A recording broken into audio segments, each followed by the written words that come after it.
नमस्कार. कर्नाटकमध्ये काँग्रेसने नुकताच घेतलेला नेतृत्व बदलाचा निर्णय सध्या देशभरात चर्चेचा विषय ठरला आहे. मुख्यमंत्री पदाच्या बदलासोबतच पक्षाने आगामी राजकीय आव्हानांचा विचार करून काही महत्त्वाचे निर्णय घेतले आहेत. या निर्णयांमुळे काँग्रेसला नवसंजीवनी मिळेल का आणि राज्यातील राजकीय समीकरणे कितपत बदलतील याकडे सर्वांचे लक्ष लागले आहे. कर्नाटक विधानसभा निवडणुकीत काँग्रेसने मोठा विजय मिळवला होता. या विजयामागे अनेक नेत्यांचे योगदान होते. विशेषतः पक्षातील काही प्रभावी नेत्यांनी जनतेपर्यंत पोहोचून भाजप विरोधी वातावरण तयार करण्यात महत्त्वाची भूमिका बजावली होती. निवडणुकीनंतर मुख्यमंत्रीपद कोणाकडे जाणार याबाबत ही मोठी चर्चा झाली होती. अखेर पक्षश्रेष्ठींनी एक तडजोडीचा मार्ग स्वीकारत नेतृत्वाची जबाबदारी एका नेत्याकडे दिली आणि दुसऱ्या गटालाही महत्त्वाचे स्थान दिले. मात्र सत्तेचा कालावधी जसजसा पुढे सरकत गेला तसतसे पक्षांतर्गत मतभेद आणि नेतृत्व बदलाच्या चर्चा पुन्हा सुरू झाल्या.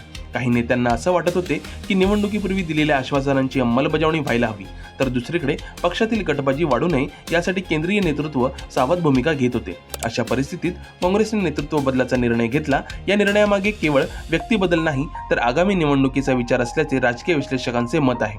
कर्नाटक हे दक्षिण भारतातील काँग्रेसचे सर्वात मजबूत राज्य मानले जाते. त्यामुळे येथील कोणताही निर्णय राष्ट्रीय राजकारणावर परिणाम करणारा ठरू शकतो.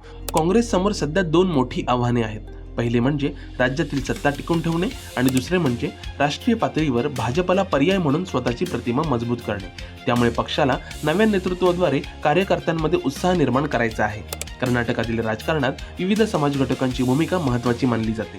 लिंगायत, वोक्कालिगा, दलित, ओबीसी आणि अल्पसंख्याक समाज यांचा निवडणुकांवर मोठा प्रभाव असतो. काँग्रेसने नेतृत्व बदल करताना या सर्व समीकरणांचा विचार केल्याचे दिसून येते. समाजातील विविध घटकांमध्ये संतुलन राखणे हे पक्षासाठी अत्यंत आवश्यक आहे. राजकीय निरीक्षकांच्या मते नेतृत्व बदल हा अनेकदा जोखमीचा निर्णय असतो. जर नवीन नेतृत्वाला कार्यकर्त्यांचा आणि जनतेचा पाठिंबा मिळाला तर पक्षाला फायदा होतो, परंतु उलट परिस्थिती निर्माण झाल्यास पक्षात नाराजी वाढू शकते. त्यामुळे काँग्रेसला पुढील काही महिने अत्यंत सावधपणे पावले टाकावी लागणार आहेत. भाजपही या घडामोडींवर बारकाईने लक्ष ठेवून आहे. काँग्रेसमधील कोणतीही अंतर्गत नाराजी भाजपसाठी राजकीय संधी ठरू शकते. त्यामुळे काँग्रेसने आपल्या नेत्यांमध्ये समन्वय राखणे अत्यंत महत्त्वाचे आहे. पक्षाने नेतृत्व बदलाचा निर्णय घेतला असला तरी त्यामागील उद्देश पक्षाला अधिक मजबूत करणे हाच असल्याचे सांगितले जात आहे. कर्नाटकातील जनतेच्या दृष्टीने मात्र सर्वात महत्त्वाचा मुद्दा विकासाचा आहे. रोजगार, पायाभूत सुविधा, शेती, शिक्षण आणि महागाई यांसारख्या प्रश्नांवर सरकारने लक्ष केंद्रित करावे अशी अपेक्षा नागरिकांची आहे. नेतृत्व बदलामुळे प्रशासनाच्या कामकाजावर कोणताही नकारात्मक परिणाम होऊ नये अशी ही अपेक्षा व्यक्त होत आहे. काँग्रेसच्या केंद्रीय नेतृत्वासाठीही हा निर्णय महत्त्वाचा मानला जात आहे, कारण कर्नाटकातील यशस्वी प्रयोग भविष्यात इतर राज्यांमध्येही वापरता येऊ शकतो. जर हा निर्णय यशस्वी ठरला तर पक्षाला राष्ट्रीय पातळीवर सकारात्मक संदेश देता येईल. मात्र निर्णय अयशस्वी ठरल्यास विरोधकांकडून काँग्रेसवर टीकेची झोड उठण्याची शक्यता आहे. सध्या तरी कर्नाटकातील नेतृत्व बदल हा पक्षासाठी नवा अध्याय मानला जात आहे.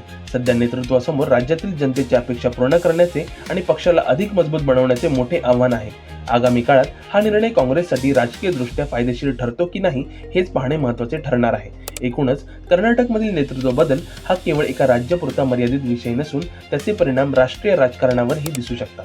त्यामुळे येत्या काही महिन्यात कर्नाटकातील घडामोडींकडे संपूर्ण देशाचे लक्ष लागलेले आहे.